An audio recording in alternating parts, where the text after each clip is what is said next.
నేను ఈ సందర్భంగా ఈ ప్రభుత్వాన్ని కోరుతా ఉన్నాను, ఈ ఆన్గోయింగ్ వర్క్స్ ఏవైతే ఉన్నాయో మేము ప్రభుత్వంలో ఉన్నప్పుడు మంజూరు చేసినాయి, అవి పురోగతి మందగించింది.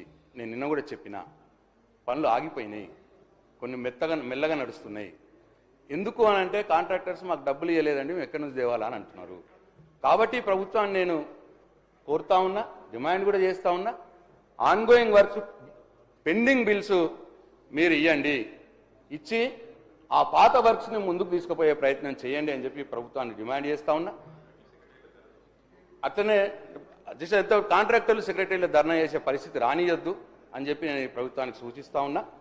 అట్లనే మేము కొత్త పనులు అట్లనే అధ్యక్ష మేము కొన్ని పనులు స్టార్ట్ చేసినాయి, వీళ్ళు క్యాన్సిల్, మేము మంజూరు చేసినాయి, వీళ్ళు క్యాన్సిల్ చేసినారు అధ్యక్ష ఈ ప్రభుత్వం వచ్చినాక.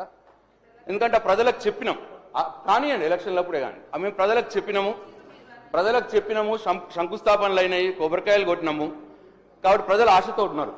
నేను ఈ ప్రభుత్వాన్ని ఏం కోరుతున్నా అంటే ఇమీడియట్ కాకుండా మీ 3 సంవత్సరాల ప్లాన్ ఏదైతే ఉన్నదో ఆ ప్లాన్లో ఉన్న వర్క్స్ అన్ని ఇంక్లూడ్ చేయండి. ప్రజలు ఆశతో ఉన్నారని చెప్పి ప్రభుత్వానికి నేను సూచిస్తా ఉన్నా, ప్రజల వైపు నుంచి అడుగుతున్నా అధ్యక్ష. నా స్వార్థమేం లేదు దీంట్లో. అట్లాగే అధ్యక్ష నా నియోజకవర్గంలో స్పెసిఫిక్గా నేను శాంక్షన్ చేసిన క్యాన్సిల్ చేసినారు. స్పెసిఫిక్ అధ్యక్ష మా బాల్కొండ నియోజకవర్గంలో ఉత్తర తెలంగాణలో ఆ 3 జిల్లాల్లో ఈ గల్ఫ్కు పోయి బతకడానికి పోతారు అధ్యక్ష. చాలా మంది బతుకు తెరువుకు గల్ఫ్కు పోతూ ఉంటారు.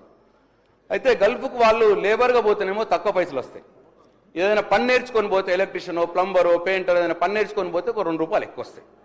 సో ఆ ఉద్దేశంతో నేను నా నియోజకవర్గంలో ఉన్న మోర్తాల్లో ఒక నాక్ సెంటరు మంజూరు చేసాం అధ్యక్ష. 5 కోట్ల రూపాయలు మంజూరు చేసాం. దానికి కొబ్బరికాయ కొట్టిన, టెండర్ కూడా అయిపోయింది.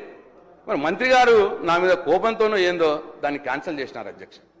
ఇది నిరుద్యోగ యువతకు సంబంధించినటువంటి విషయం. దయచేసి నేను మంత్రి గారిని, R&B శాఖ మంత్రి గారిని కోరుతా ఉన్నా, దాన్ని పునరుద్ధరించండి, అది అయ్యేటట్టు చూడండి, నిరుద్యోగ యువకులకు లాభం జరుగుతుందని చెప్పి నేను కోరుతా ఉన్నా అధ్యక్ష.